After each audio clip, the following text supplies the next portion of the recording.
Friends good morning. आज breakfast देखो oats उपमा fast time पे ट्राए कर बहुत टेस्टी भी बनी। देखो लुक के सुंदर लगुच। फास्ट ड्राए रोस्ट करदे कि तेल पकड़ रोस्ट करदे ओट्स को।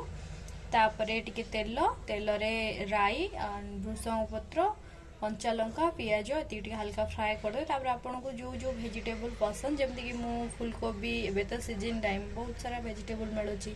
बीन्स ग्रीन मटर एंड गाजर बीट ये सब को मुड करी। आपन को जो जो वेजिटेबल पसंद ऐड करेंगे जोटा ना स्किप करें।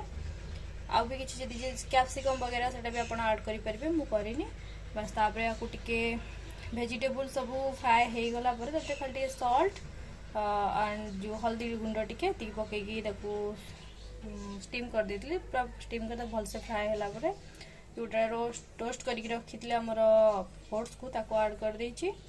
ऐड कर मिक्स करके किछ समय टिके कवर करी कुक करवा। तापर हल्का ऊपर पानी टिके स्प्रे करा जाए से टाइप अल्प अल्प पानी बेसी पानी दे फुटेबे ना तो खिचड़ी टाइप बनी जीवो। तो सेमती कला परे धनिया पत्र ऐड कर देची। देखो लुक अपन बना दुकान। Thank you for watching the video. I love you all.